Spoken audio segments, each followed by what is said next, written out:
5 दिसंबर की रात को 2 बजे 5 दिसंबर की रात को 2 बजे हम गरीबों के मसीहा, हम गरीबों के मददगार हम सबको छोड़कर चले गए। और यही खबर अखबार द्वारा, रेडियो द्वारा 6 दिसंबर की सुबह 1956 की बात है, जब प्रसारण हुआ रेडियो से, अखबारों से, तो ये मेरे बाबा के बच्चे, ये मेरे बाबा के चाहने वाले छातियां पीटने लगे, अपना सर पटकने लगे कि हम गरीबों का मददगार चला गया। और जब 6 दिसंबर की सुबह विमान द्वारा दिल्ली से बंबई बाबा साहब के शव को ले जाया गया, और जैसे ही बाबा साहब का शव बंबई पहुंचा और तमाम देश विदेश से अपने बाबा के अंतिम दर्शन के लिए बाबा के बच्चे दौड़ पड़े। मेरे साथियों, लेकिन कुछ उसमें ऐसे अपाहिज थे, लंगड़े थे, लूले थे, जो बाबा साहब के अंतिम दर्शन के लिए नहीं जा सकते थे। वो फुटपाथों पर बैठकर बंबई की तरफ से आने वाली जनता से वहां का हाल पूछ रहे थे कि अरे बताइए रे बताइए, हम गरीबों के मसीहा की शव यात्रा कैसे गई, हमारे बाबा की डोली कैसे गई, कोई तो बताइए। तो बंबई के तरफ से आने वाली जनता वो अपाहिजों को बताने लगे वहां का माल, वहां का माजरा, आंखों देखा हाल बयान करते हैं वो कि ये जनता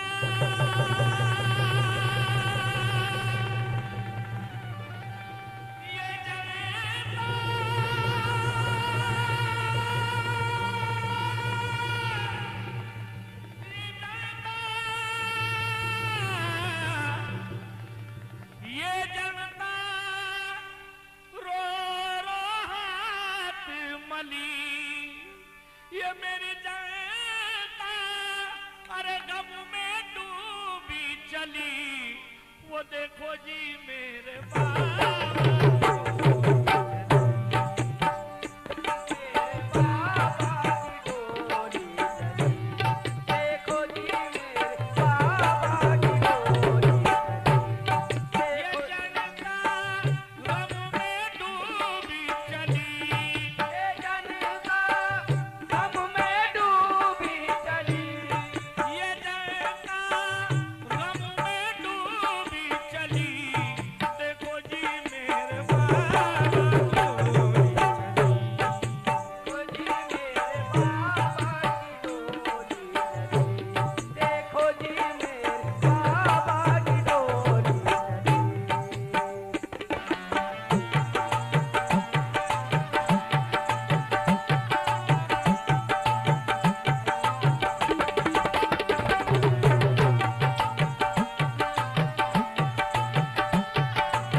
मोतीराम सोनव ने,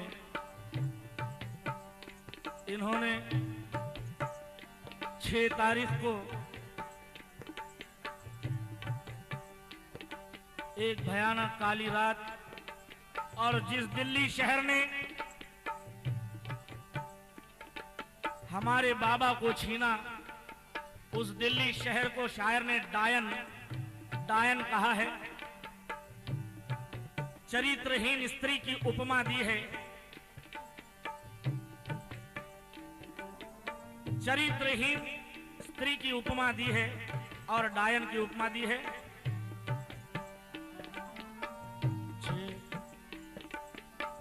6 तारीख माह दिसंबर दिल्ली भई डायन।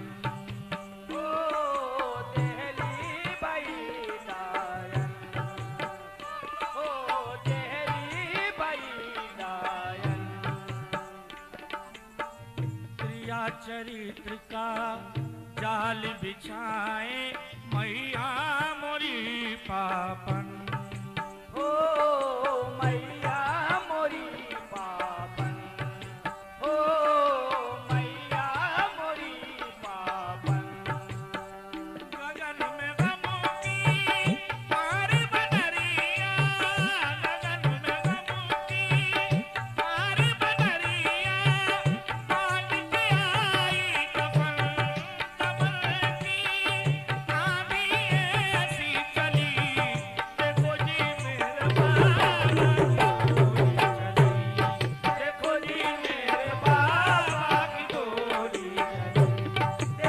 जी मेरे बाबा की डोली चली,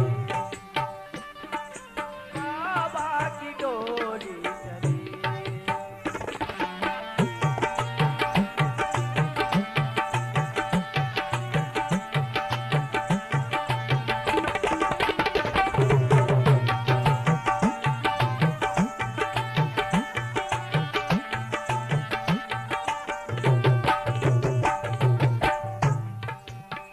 साथियों,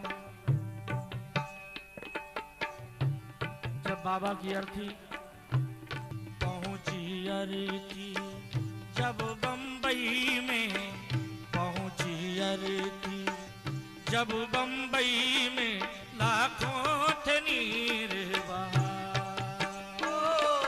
लाखों से नीरुबा, हो लाखों से नीरुबा।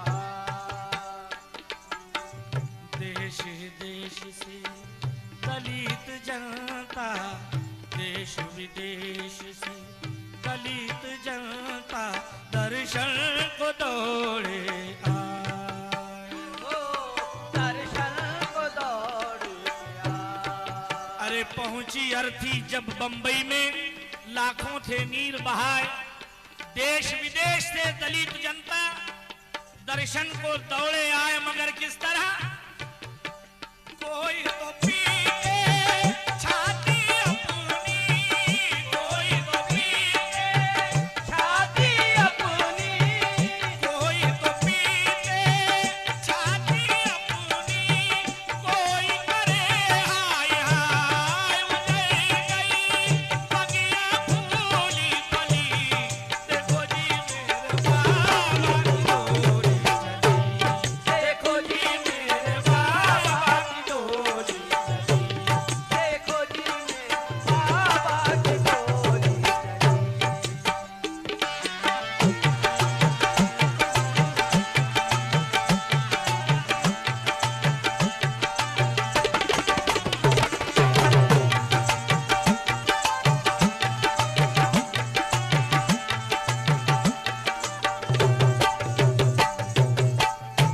ये आखिरी का अंतरा है समय को।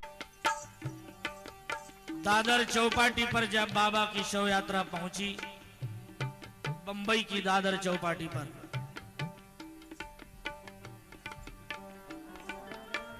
पार्क शिवाजी शून्य जगह पर डोली धरे गमख्वार। ओ डोली धरे गम सवार, ओ डोली धरे गम सवार। इसमें सुनने की बात यह है कि पार्क शिवाजी शून्य जगह पर, शून्य ये शब्द का प्रयोग शायर ने किस लिए किया है?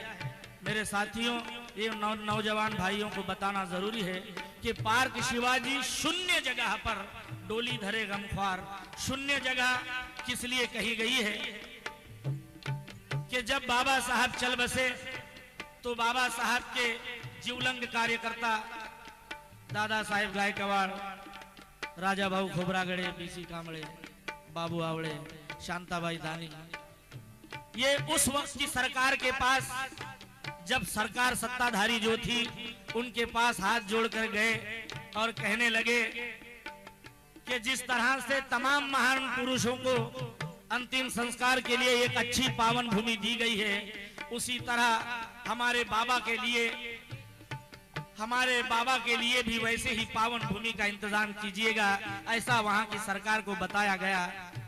मगर चमत्कार ऐसा हुआ कि बाबा साहब का नाम सुनते ही उन हरामजादों ने, उन गद्दारों ने ऐसे भूमि का इस्तेमाल किया जो शून्य थी, नापाक थी, बेकार थी, किसी काम की जगह नहीं थी। वह दादर चौपाटी पर हिंदू स्मशान घाट के बाजू में लोग पेशाब को जाते हैं। ऐसी गंदी अपवित्र जगह बाबा साहब के अंतिम संस्कार के लिए दी गई। लेकिन मेरे बाबा जो दलितों के मसीहा थे, जैसे ही चंदन की चिता जली और मेरे बाबा को लिटाया गया और वो चंदन की चिता से राख जैसे ही जमीन पर गिरी, वो राख गिरते ही वो नापाक जमीन, वो अभी अपवित्र जमीन को पवित्र रूप का धारण मिला और उस वक्त से वो चैत्य भूमि कहलाती है।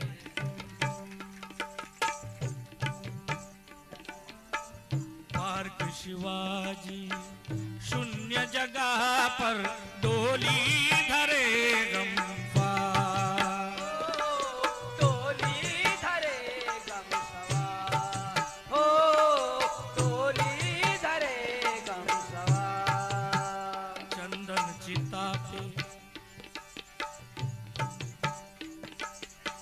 चंदन चिता पे बाबा की अरती, चंदन चिता पे बाबा की अरती, हिल मिल के रखे उतार, हिल मिल के रखे उतार। और जैसे ही चिता पर बाबा साहब के शव को लिटाया गया, बाबा साहब के धम्म गुरु चंद्रमणि जी वहां उपस्थित थे, जिनके हाथों से वो अंतिम संस्कार की विधि कराई गई थी।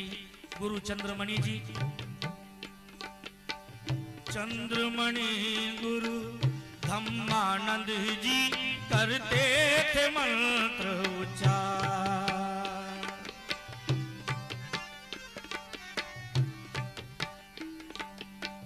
चंद्रमणि गुरु धम्मानंद जी करते थे मंत्र उच्चार। किस तरह से? बुद्धं शरणं गच्छामि,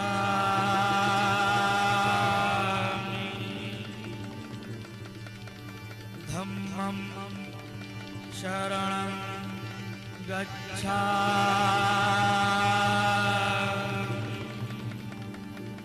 संघं शरणं